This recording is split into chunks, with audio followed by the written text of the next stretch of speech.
SMK Bisa. SMK Hebat. SMK Negeri 3 Tuban. Cerdas berdunia. Hari ini kita mau melakukan kunjungan atau belajar langsung di PLTU Tanjung Awar-Awar. Nah, kita barusan melewati pos 1. Nah, kemudian melewati pos 2. Alhamdulillah, udah sampai.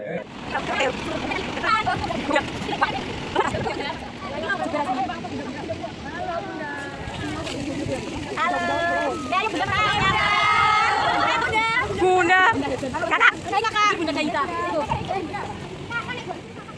Ayo alami aja, alam balik kucing.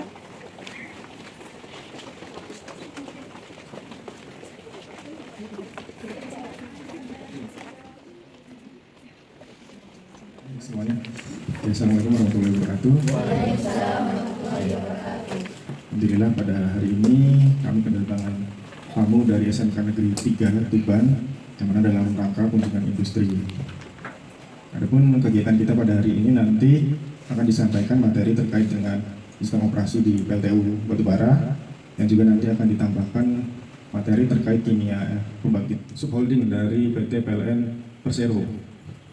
Kemudian subholding ini baru berdiri di subholdingnya ya baru berdiri di 2000. Pada tahun 2011 kita itu first erection steel structure, jadi awal pembangunannya kita itu di tahun 2011. Kemudian ketika first fire ini selanjutnya adalah steam flow ini lebih ke netralisir jalur-jalur pipa-pipa kan. Pada tahap awal konstruksi kan pasti pipa banyak kotorannya yang jadi dibersihkan terlebih dahulu. Kita sebut dengan steam. Ini adalah terhubungnya pembangkit listrik ke sistem jari-jari. Nah, itu pertama kali listrik itu bisa tercipta secara sederhana aja. Ya, medan magnet sehingga terciptalah GGL induksi ya kalau nggak salah. Saya juga agak lupa pelajaran fisika dulu. Sehingga nanti akan tercipta yang namanya listrik. Nah, listrik ini nanti akan dinaikkan tegangannya. Listrik di Pulau Jawa akan padam. Pertanyaannya, misalkan yang rusak atau konslet adalah generator. Nah, jika kerusakan pada alat tersebut fatal, produksi pembangkit listrik di pabrik apakah akan langsung off? Terima kasih. Kan. Nah itu kalau semisalnya pembangkit listriknya itu gimana caranya kok bisa di dasar? Tidak terpengaruhi oleh air, entah itu di sistem isolasinya yang dibaguskan atau kabelnya itu dibungkus apa gitu untuk karet atau apa gitu Mbak. Kan di sini untuk pembangkitnya digunakan penggerak yaitu uap air.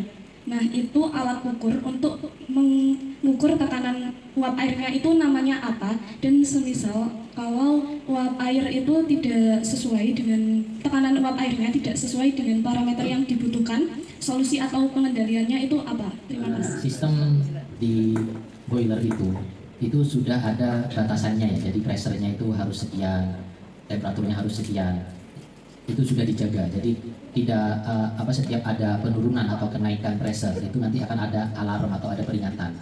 Biasanya kan kalau pressure turun itu berarti ada yang bocor.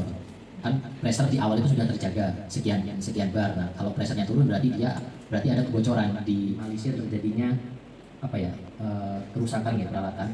Kita lihat dulu di lapangan, nanti kita cek kalau memang ada kebocoran, nanti kita isolasi dulu, kita izin untuk melakukan turun beban sehingga pressure yang kita butuhkan itu tidak cukup tinggi ya. Jadi kan beban 350 mW itu pressure-nya biasanya tinggi. Air laut itu menjadi air demin atau air bebas mineral. Kita harus analisa juga gimana karakteristik dari air laut kita. Terus kita juga kalau misalnya ada kendaraan. Oke, bismillah, kita berangkat perjalanan. Perjalanan kurang lebih akan ditempuh dalam 1/4 jam.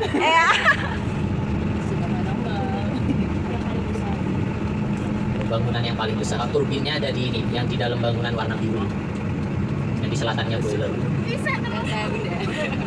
Jadi posisinya itu dari horizontal dari timur ke barat.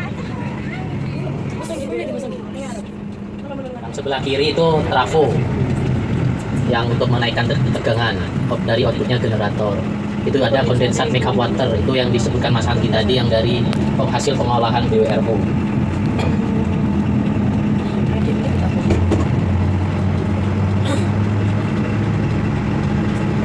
Nah, Nah ini yang sebelah kiri lagi itu yang namanya pulverizer atau mill yang dibuat untuk menggerus batu bara yang di dalam gedung warna biru ya.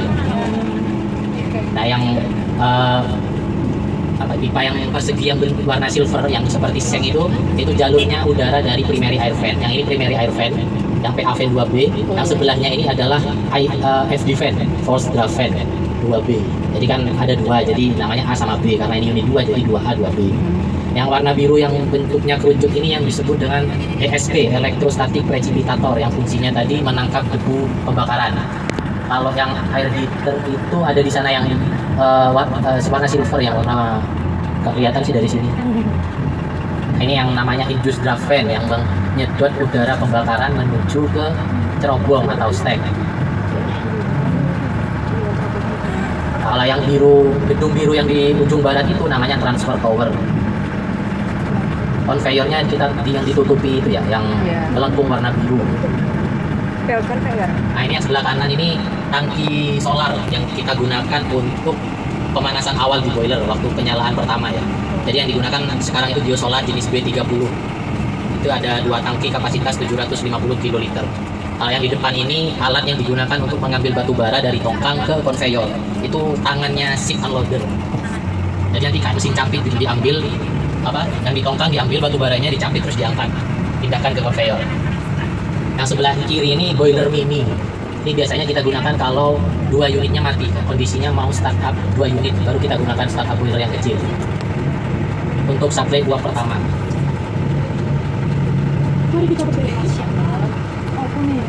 Startupnya dimulai setiap berapa lama gitu? Mati? Kalau startup itu kalau rutin kita tiap 1 tahun sekali. Jadi tiap 1 tahun sekali kita ada perbaikan, istilahnya service tahunan, overhaul. Jadi untuk sekarang tahun depan masih Januari 2024 kita ada overhaul.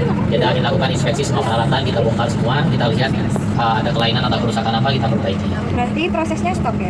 Gimana? Kalau overhaul prosesnya stop? Iya, kalau overhaul itu kondisi unit tidak beroperasi, artinya sudah stop, tidak ada proses produksi listrik. Karena kita harus inspeksi ke dalam peralatan juga, kita juga harus masuk ke boilernya. Berapa lama biasanya? Tergantung jenis inspeksinya. Kalau yang kita ada 3, ada simple, ada medium, ada serious inspection. Kalau simple itu sekitar 25 hari, 45 hari dan juga 55 hari. 1 bulan Pasti ya setengah. minimal 1 tahun sekali. Iya, 1 tahun sekali. Ini namanya transfer tower ya. Nah ini TT2, transfer tower 2. Yang di sini transfer tower 4 karena 4 tadi ada yang kelewat sebenarnya, ada namanya emergency reclaim hopper. Yang pakai belt conveyor itu? Yang belt conveyor yang ini. Ya, yang biru itu. Iya, yang tertutup, tutup melengkung ini. Konveyornya, nah itu kelihatan itu konveyor di dalam transfer tower. Ini sebenarnya sama fungsinya untuk memindahkan dari jalur konveyor 1 ke konveyor yang lain. Dan ini namanya kan konveyor 1. Nah, nanti dipindah ke konveyor 2 dan konveyor 3 yang arah ke goliat atau tempat penyimpanan. Mereka digerakkan oleh motor 6 kV. Jadi satu motor ini daya yang dibutuhkan sebanyak 6 kV. Ini konveyor yang paling panjang ya, ini namanya konveyor 1 dari ship unloader yang depan sampai dengan transfer tower 1. Di kondisi sekarang ada tongkang sandar. Ini tongkangnya PT KVC. Ini termasuk kualitas medium wrinkle. Kalau tadi yang disebutkan ada medium wrinkle, ada low wrinkle. Nah ini termasuk ke medium wrinkle. Jadi kualitas menengah. Bawa baju renang enggak? Nyemplung situ. Yang sebelah kanan itu kan ada air laut. Nah di situ inlet CWP-nya yang tadi digunakan untuk mendinginkan kondensor. Oh iya, air kondensor. Yang air laut, sumber air laut yang digunakan untuk mendinginkan kondensor, dan juga yang kita pakai mensupply di RO, reverse osmosis. Nah yang gedung warna biru yang ada kuning-kuning, ada krennya itu gedungnya pompa CWP, circulating water pump. Itu supply ke kondensor dan juga supply air ke reverse osmosis dan water treatment plant. Oh itu kelihatan.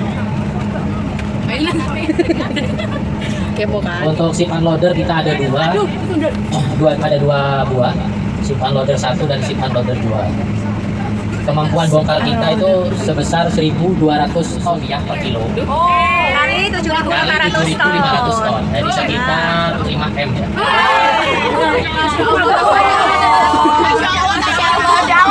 Jadi kalau tadi pengen uang 2 M, ambil aja itu di tongkang itu separuh ya.